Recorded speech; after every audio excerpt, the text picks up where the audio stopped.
Sou grata a Deus por estar junto com vocês em mais uma lição, em mais uma semana, e estamos na lição 9. E nessa lição vamos estar abordando no tópico 3 a importância e a necessidade da igreja.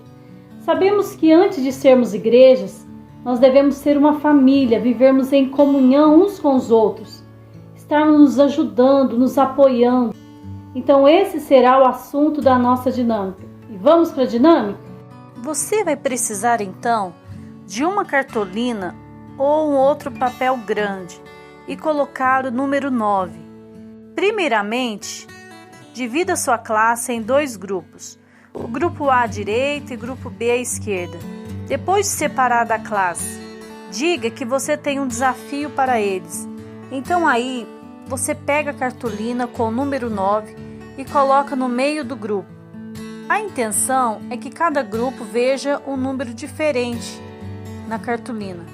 Pergunte para o grupo A: que número há na cartolina? Que número vocês estão vendo? Depois também pergunte para o grupo B: e vocês, que número está na sua frente?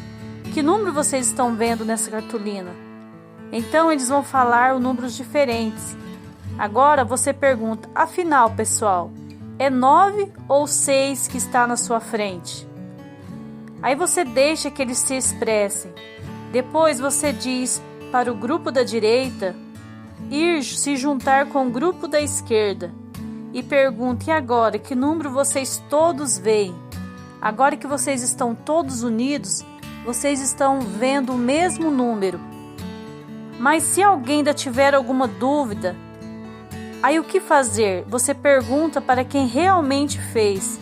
Com certeza, algum grupo estava vendo de cabeça para baixo.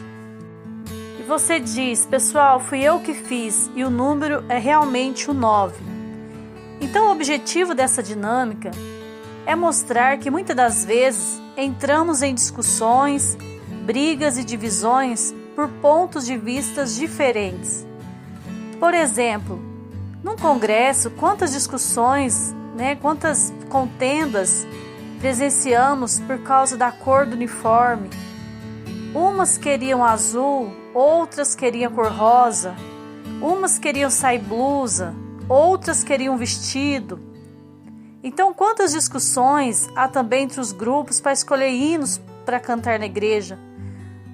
Uma gosta do louvor novo. Esse louvor é muito bonito. Já a outra diz: eu acho feio. Esse é um hino antigo. O tom desse hino é muito alto. E quanta desunião também. Quantas pessoas ficam entristecidas e magoadas porque não gostam desse ou daquele pastor escolhido para a sua congregação. Quantas discordâncias em relação ao uso e costume da igreja, o chamado regulamento interno, de uma instituição. Quantas discussões, quantas controvérsias.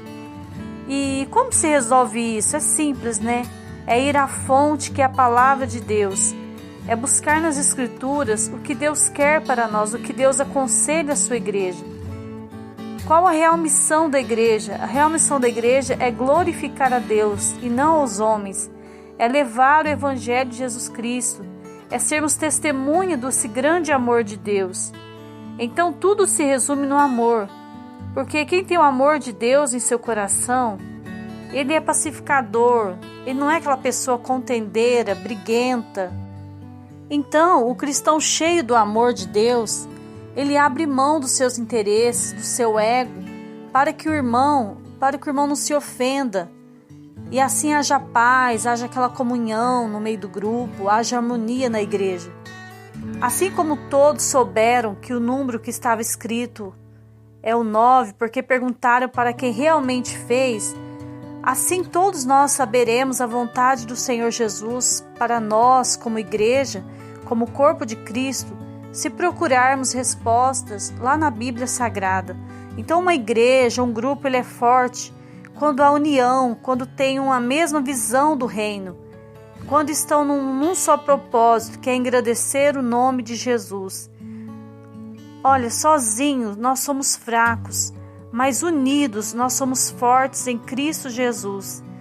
Então, professor, aproveita o grupo que que já está aí em pé e peça que faça uma roda e que dê assim um espaço de um braço de um para o outro. Aí então você peça que eles ergam bem uma perna e que fique se equilibrando com um pé só. Aí você já deixa preparado um louvor bem animado e peça que aguentem firme e se equilibre com um pé só. Esse é o desafio. Mas tem que estar com a perna bem erguida e não segurar em nada, tá? Com as mãos para baixo, perna erguida e tentar manter aí o equilíbrio sozinho. Aí se passar uns minutos, você vê que alguns não aguentaram, né? Não aguentam. Então você para o louvor e diz, olha, tá difícil aí, né, gente? Então vamos fazer o seguinte, você vai se apoiar na irmã que está do seu lado. Coloque então as suas duas mãos no ombro das irmãs que estiverem ao seu lado aí na roda. Aí você pergunta para eles, e aí, pessoal? Está bem mais fácil, né? Sendo apoiado pela colega aí do seu lado. Você está tendo aí um apoio da sua amiga, você não está mais sozinho. Então, com certeza, fica bem mais fácil. Aí você termina o louvor e faça uma reflexão com toda a classe. Então, quais as características de uma igreja, de um grupo unido que tem grande força?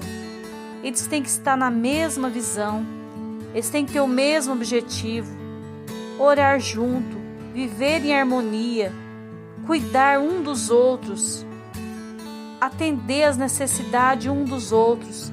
Se vê que o seu irmão está falho, se vê que o seu irmão está fraco, se vê que o seu irmão não está conseguindo, apoie ele em oração, apoie ele com conselho, dê o seu ombro amigo para o seu irmão que está do seu lado e que todos possam viver uma vida de fé em Cristo Jesus.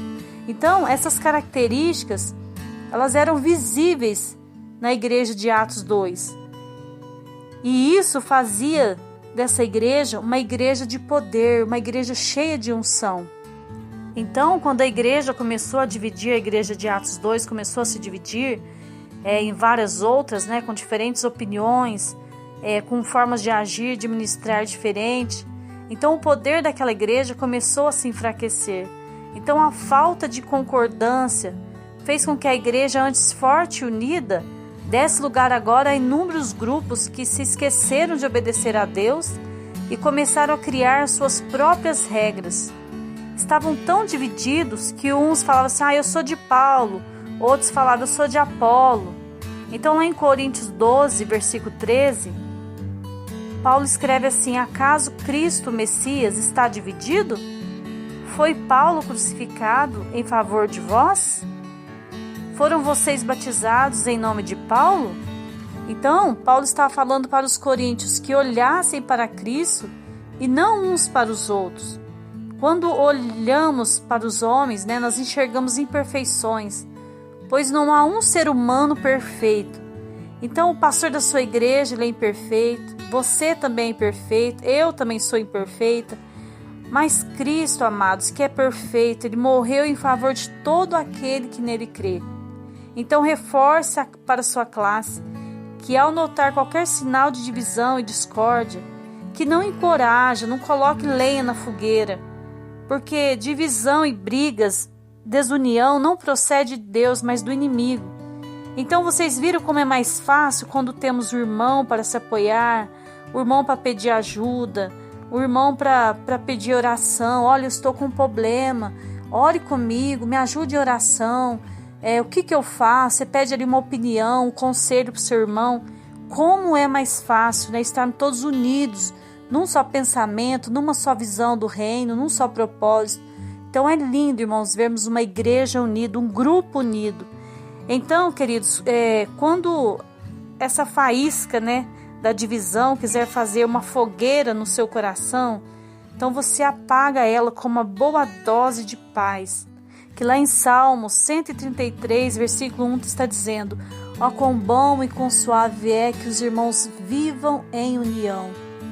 Que Deus te abençoe, Deus abençoe essa sua aula, que Deus abençoe essa dinâmica e que o Espírito Santo possa estar falando cada vez mais em cada coração.